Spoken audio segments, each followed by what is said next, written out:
What's up, world? How you been? What you been up to? So last night, recently, this morning, early morning, I saw Colt Cabana Art of Wrestling podcast, and this podcast is very known in the wrestling industry because it's Colt Cabana, one of the best indie wrestlers who graced in this world, who was in WWE, but then again, WWE cut him off. But he's still involved with WWE 2K games and all the gaming. So, yeah, and he's a good friend of CM Punk, and we're best friend, so call it. So CM Punk reveals everything in it. Colt Cabana's Art of Wrestling podcast. And the reason I think for that being is that CM Punk wanted to give the fame to his friend Colt Cabana, giving the he wanted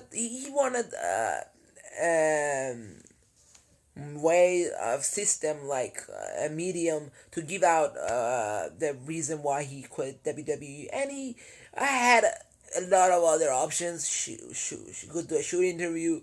He could do a lot of other shoot interviews, RF videos, everything like that, or other podcasts. But he didn't. He chose Colt Cabana. You know why he liked to get his friend podcast out there? I would have done the same. Why would if I'm not in for the money? Why would I go for anybody's podcast and do it? Why not make my friend's podcast famous? So Colt Cabana podcast gets so much views, get so much advertisement and all that crap and jazz, and will be more famous. See, now I knew Colt Cabana had a podcast, but I never listened to it after this. I'm like, he had CM Punk. Let's listen to other podcasts. One other question: who he's gonna have?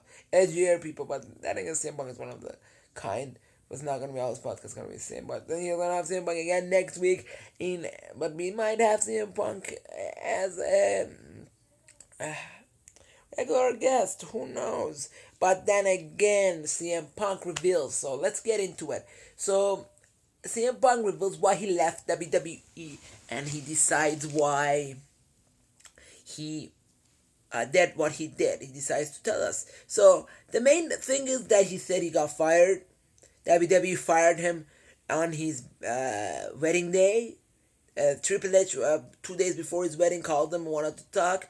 And after that, he didn't talk, but FedEx sent him a message saying, paper saying that you got fired. And he says that he got fired, why WWE didn't quit. And that's where we, as a fan before, we thought he quit. Why are you blaming it on WWE? WWE didn't do anything. He quit.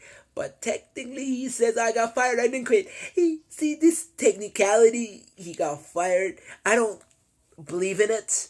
He quit. He did quit. He did leave the business. He just left. Then he got fired in like 3 months or something. Not even 3 months, way more, like 4 months during summer. Like somewhere around like way after. Like, holy crap. He got fired like after like 4 or 5 months. Like, if his quitting, if he's just going hiatus, he doesn't say I quit either. He just left hiatus. Oh, he's still on the contract. He still gets paid. Why not? Like, their only way is fire him. He's technically not fired. But then he says that he got fired. That's a better draw the line with Punk. Like, I'm being impartial. I'm not being biased. I like Punk as a wrestler, but I like how he's standing up for everybody. But then again, what? Okay, and he says he had a dream. His last goal was to main event WrestleMania. So I say this to you, but like, I get to the other points after. But what I like to you, if you were main evented WrestleMania, like if you main evented WrestleMania 2 years ago, would you still be in the company, or would you just leave? If people get what they want all the time, would they still be in the company, or would they leave?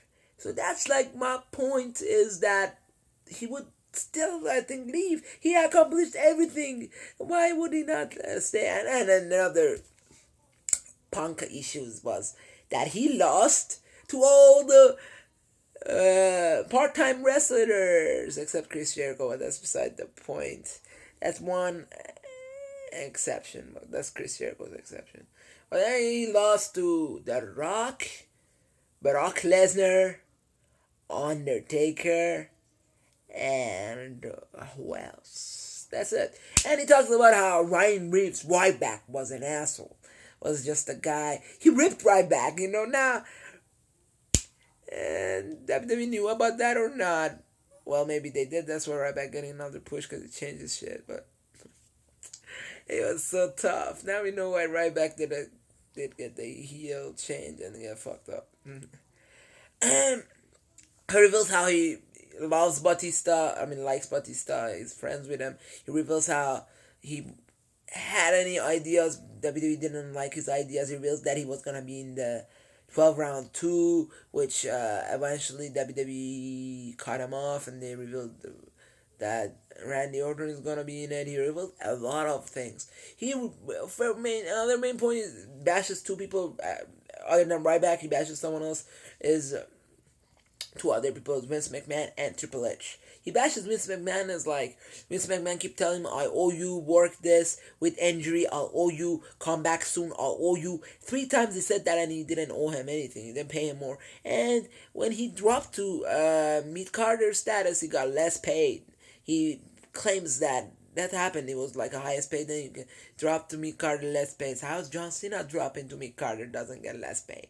Oh my god, because he's still a face. Oh well, CM Punk is a face. And main event of WrestleMania with Undertaker didn't get enough pay like they did. Like Triple H and Brock did, and John Cena and The Rock did. No. And he claims that other things he claims that he was wrestling with an injury. He had a big pimple, worth, or whatever it's called, the technical term he said, on his lower stomach area, and it hurted him. It was an infection, and WWE doctors didn't want to get it off. When he got out of wrestling, when he left after Rumble, he got it off. He got a needle, and then he popped it, and then ate a lot of antibiotics. He was having antibiotics, but it didn't work before. And he reveals that he was in pain and everything like that, and he basically the main reason is he was in pain, and he reveals that he was what Harley Race would do. He was a champion, and he was gonna play as a champion just like Harley Race. What Harley Race did in his life, he would copy Harley Race's as his mentor, his exemplar, his everything. And yeah, but all in all, in this podcast, he rips Triple H. As if I said that, two guys he rips Triple H. He says that Triple H said a lot of things, like Triple H told him you want to be in 12th round, and Triple H did not get back at him saying that Randy Orton took your spot and this is over. He read it on Twitter that Randy Orton take his spot. Like, this kind of things happen, and he reveals that he pooped his pants once, and then he wrote some like, I shed my pants, and WWE said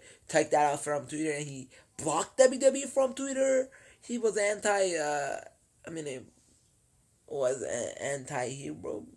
That was trying to be, and he says that I didn't leave during a match, I didn't leave during a promo, I didn't leave during a segment or something. I wasn't versing anybody. He was giving it the jab at the Stone Cold Steve Austin when he left, when he had to face Brock Lesnar. He's like, I didn't leave. I didn't have any feud to leave. So yeah, all in all, there's a lot of things could be said. CM Punk, one of the greatest wrestler. He left WWE, married a Jolie, and he got fired the same day. That marrying is bitter. But I don't know, he's just bitter about wrestling. He wants to do more, but he can't. It's CM Punk, bro. He wanted to main event WrestleMania. You got everything. You faced under, but then he lost.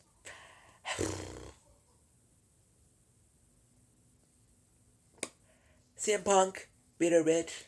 And another point, we got the truth. He said it. But he wanted to make his friend famous. Either way, that's what's all happened in this podcast. And I will tell you my thought about the CM Punk situation more in depth later.